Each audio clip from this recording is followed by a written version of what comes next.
Hola, voy a haceros un vídeo que está orientado para de electrostática, para hablar un poco de las propiedades de un conductor en el equilibrio electrostático, ¿de acuerdo? Es decir, esto, digamos, no sería para bachillerato, sería para nivel de universidad, para una física de primero. Entonces, decimos que como sabemos, un conductor es aquel material que las cargas posee libertad de movimiento, ¿no? Es decir, cuando se le aplica un campo eléctrico a una carga, pues si aquí hay un campo eléctrico, esta carga quedaría sometida a una fuerza eléctrica.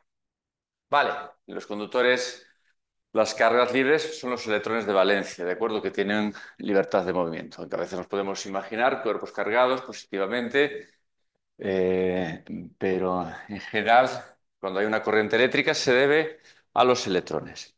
Bien, entonces la primera propiedad de los conductores en equilibrio electrostático es que el campo eléctrico, imaginaros un conductor de cualquier forma, en el campo eléctrico en su interior debe ser nulo.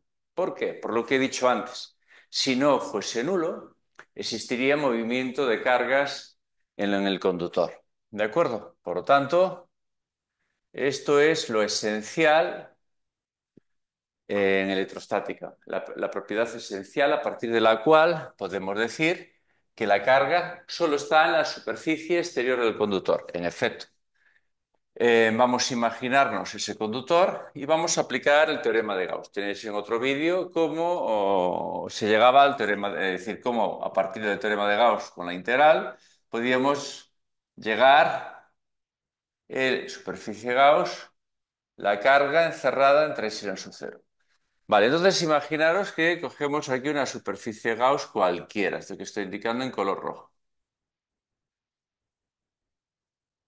Como estamos diciendo, el campo es cero. Bueno, vamos a poner esto, si queréis bien, diferencial de S.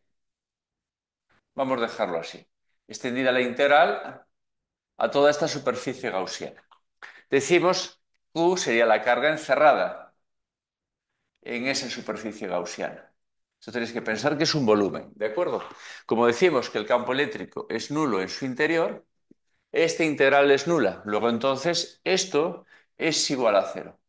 Lo que implica que la carga encerrada es nula. Y como esta superficie la podemos acercar al límite, a lo que sería la superficie exterior del conductor, concluimos que la carga estará en la superficie. ¿De acuerdo?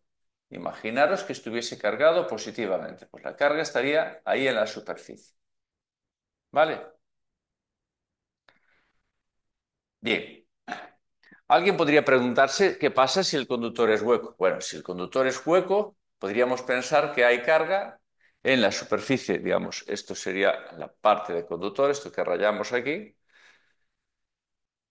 Si el conductor tuviese una cavidad, podríamos pensar que carga pues, tendría parte en la superficie exterior y parte en la superficie interior. ¿De acuerdo? Vamos a pensar que dentro de la cavidad no hay nada, nada. Por lo tanto, la aplicación de Gauss aquí es evidente que al aplicar la integral de diferencial de S, como la carga encerrada es cero, en esta superficie, vamos a llamarle SI, interior, es decir, el campo eléctrico ahí en ese interior es su I, ¿de acuerdo? Por el diferencial de S en esa superficie interior de Gauss, es la carga encerrada.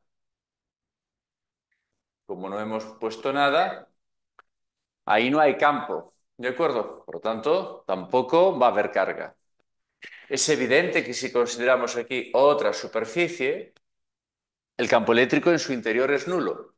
Por lo tanto, si aquí consideráramos otra superficie dentro del material, sabemos, por lo que habíamos dicho antes, que el campo es nulo en el interior de un conductor. ¿Por qué? Porque si no fuese nulo habría movimiento de cargas, debido a la fuerza electrostática que actuaría sobre cada una de las cargas. Así que se concluye que al ser el campo cero, la carga encerrada también será cero. Por lo tanto, aquí tampoco hay carga en la superficie interior. Entonces, si esta superficie la llevamos al límite, concluiríamos lo que hemos concluido antes, que la carga solo está en la superficie exterior. ¿De acuerdo? Bien. Ahora vamos a hablar un poco acerca del potencial, es decir, qué relación teníamos, qué le pasa al conductor en equilibrio electrostático al potencial. Y veremos que el potencial en todo el conductor es un volumen que está a potencial constante. Decimos que es un volumen equipotencial o isopotencial. Es decir, la relación entre el potencial y campo en forma integral era así. Si nos ponemos dentro del conductor, el campo eléctrico es cero, por lo tanto, tendríamos que el diferencial de V sería cero. Por lo tanto, para que el diferencial de V sea cero, el potencial debe ser constante. Así que, de la propiedad 1, 2 y 3, concluimos que el campo es nulo en su interior, que el potencial es constante y que la carga es nula también en su interior, solo la carga está aquí. Bien, también podríamos decir aún más cosas. ¿Por qué? Bueno, la relación entre el campo y el potencial, esa relación expresada de otra forma, nos llevaría a que si esto es el potencial, el campo es perpendicular a ese potencial.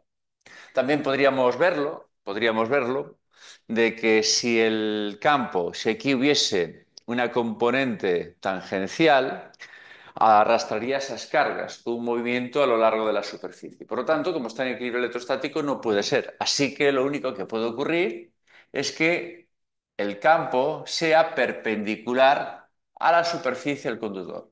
En efecto, a esa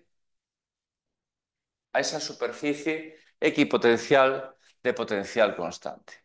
Es decir, es como si sobre cada una de estas cargas va a actuar una fuerza, ¿de acuerdo? Una fuerza que tiende a expulsar las cargas del conductor, lo que daría lugar a lo que se llama una presión eléctrica, ¿de acuerdo? Ahora bien, las fuerzas de cohesión mantienen a esas cargas vinculadas al conductor. Entonces el dibujo que nos puede resumir pues todo lo que hemos dicho es que el campo es normal, es decir, perpendicular a la superficie del conductor, esto sería lo que es el volumen del conductor, que el campo es nulo en su interior, que todo el volumen potencial constante y que la carga solo está en la superficie, bien sea positiva o bien sea negativa. Si es positiva, son manantiales del campo, salen las líneas perpendiculares y si es negativa, pues entrarían en el conductor. ¿De acuerdo? Bueno, pues esto serían las propiedades. Vale, pues